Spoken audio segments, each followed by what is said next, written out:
सभी का स्वागत है। नमस्कार। ग्लोबल योग गीता में आप सभी का स्वागत है। आज हम लोग देखेंगे 73 और 74 में श्लोक को, अष्टादश अध्याय का। सबसे पहले श्री हनुमान जी की वंदना। श्री गुरु चरण सरोज रज निर्मल मुकुशधार, वर्णो रघुवर सूर्योदय प्रचार, बुद्धिहीन तनु जानिके शूरो पवन कुमार, बल बुद्धि विद्या देहु मोहि हरहु कलेश विकार। तो ये अष्टादश अध्याय का उपसंहार क्रम है। इत्यहम वासुदेवस्य पार्थस्य च महात्मनः संवाद मी मम श्रोषम अद्भुतम रोमहर्षणम। संजय उवाच संजय ने कहा, इति इस प्रकार, अहम मैं वासुदेवस्य कृष्ण का, पार्थस्य तथा अर्जुन का, जो भी महात्माओं का संवादम है। संजय ने कहा कि इस प्रकार मैंने कृष्ण तथा अर्जुन इन दोनों महापुरुषों की वार्ता सुनी और यह संदेश इतना अद्भुत लगा कि हमारे शरीर में रोमांच हो रहा है, क्योंकि यह जो है एक आध्यात्मिक ग्रंथ है। आध्यात्मिक साधना के क्रम में आप क्या साधन कर सकते हैं, साधन क्रम में आपको किस प्रकार से आगे बढ़ना है, उसी के विषय में इसमें बताया गया है। यह देखकर जो धृतराष्ट्र को संजय ने जो दिव्य दृष्टि मिली है, उससे जो सुना रहे हैं कथा, और वह महाभारत की कथा सुना रहे हैं कि कुरुक्षेत्र के मैदान में क्या क्या हो रहा है, दुर्योधन ने अपनी तरफ से क्या किया है, और उधर जो पांडव पुत्र हैं उन लोगों ने क्या क्या किया है, और किस प्रकार से किसके मन में क्या भ्रम चल रहा है, वह क्रम यहाँ पर बताया जा रहा है।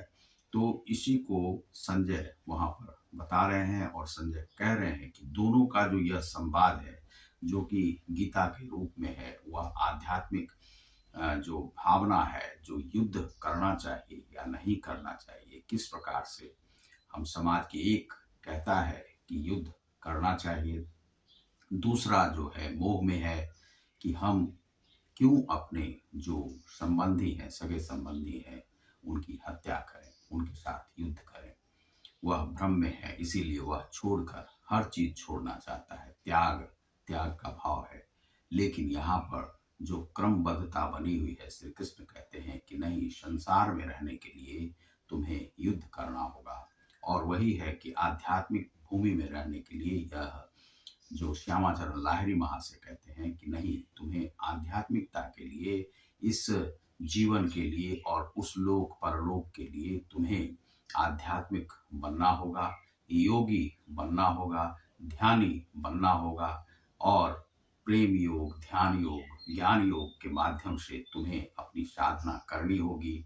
यह जो संवाद संजय ने सुना तो उसके शरीर में रोमांचक स्थिति उत्पन्न हो गई है, और यही संजय यहाँ पर जो है इस श्लोक में बता रहे हैं। अब जो यह 74वां श्लोक था, और हम लोग जब 75वें श्लोक में देखते हैं कि व्यास प्रसादा च्युत वानेत द गुह्यमहम परम योगम योगेश्वरात् कृष्णात् साक्षात् कथयत स्वयं। व्यास प्रसादात, वासुदेव की कृपा से, श्रुतवान सुना है, एतत् इस, गुह्यम गोपनीय, अहम मैंने, परम योगम योग को, योग ईश्वरात योग के स्वामी, कृष्णात कृष्ण से, साक्षात कथ्यतः कहते हुए, स्वयं व्यास की कृपा से मैंने ये परम गुह्य बातें साक्षात योगेश्वर कृष्ण के मुख से अर्जुन के प्रति कही जाती हुई सुनी है। अब यह जो संवाद है, जो संजय यहाँ पर कह रहे हैं आगे धृतराष्ट्र को, कि हमने यह जो कथा कही है आपको गीता की, और कृष्ण और अर्जुन के संवाद की जो बातें कही है, वह बातें हमने व्यास के मुख से सुनी है। और ये जो रोमांचक बातें हैं, यह जो आध्यात्मिक बातें हैं, यह हमने कृष्ण अर्जुन संवाद के रूप में जो यहाँ पर उद्धृत किया है, उसके लिए यह नहीं है कि हमने स्वयं ही यह कह दिया है। यह कृष्ण अर्जुन का संवाद हो रहा है और यही रचना जो है सो व्यास ने की है और व्यास के मुख से यह निकला है और व्यास ने इसे रचनाबद्ध किया है और यह व्यास के ही मुख से निकला है, व्यास के ज्ञान से उद्धृत हुआ है। और श्री कृष्ण और अर्जुन के बीच में जो संवाद हो रहा है, जो आध्यात्मिक चर्चा है, जिसे आप संसार में भी लागू कर सकते हैं। यदि आप सांसारिक बनकर रहना चाहते हैं तो उसमें आध्यात्मिकता का पुट दे सकते हैं, योग का पुट दे सकते हैं, ध्यान का पुट दे सकते हैं। आप मोह से, क्योंकि मान लीजिए कि आध्यात्मिक होने का अर्थ यह होता है कि आप मोह के जाल में कितना फंसे। जो सांसारिक लोग हैं वह आपको किस प्रकार से भ्रमित करते हैं, उस भ्रम जाल को आपको कैसे तोड़ना है। यह जो ग्रंथ है यह आपको जीवन जीने की कला सिखाता है। आप जीवन जीने की कला सीखते हैं यहाँ से। यह केवल यह नहीं है कि केवल आप आध्यात्मिक हो जाइए, आध्यात्मिकता के साथ साथ आप संत कृपा से, जो केवल संत कृपा नहीं है, यह स्वयं ही एक गुरु ग्रंथ है गीता। और इस गुरु ग्रंथ को लेकर के, चाहे वह श्यामाचरण लाहिरी महाशय का हो या गीता प्रेस का हो या जैसे श्यामाचरण लाहिरी महाशय का है, इन ग्रंथों के माध्यम से ये सभी गुरु ग्रंथ हैं।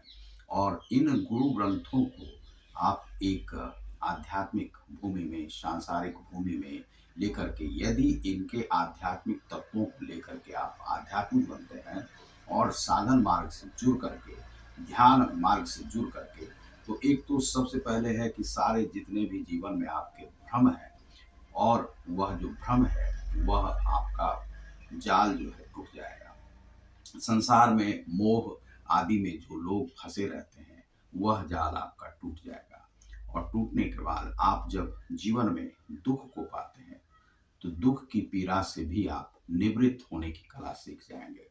और सुख और अहंकार से कैसे निवृत्त हुआ जाता है वह भी कला आप सीख जाएंगे। और सुख के साथ किस प्रकार से सबके साथ सामंजस्य बिठा करके, समन्वित होकर के सबके साथ किस प्रकार से व्यावहारिक बन के रहा जाता है वह आप सीख जाएंगे।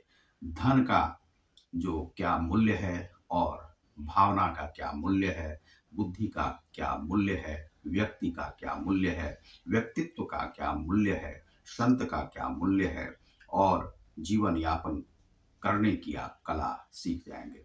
यही संजय यहाँ पर कहते हैं कि यह जो भी संवाद हमने सुना है वह संवाद हमने स्वयं ही नहीं कहा है, यह व्यास ने इसे उद्धृत किया है और व्यास के द्वारा रचित यह ग्रंथ है, वह गीता, श्रीमद् भगवत गीता है।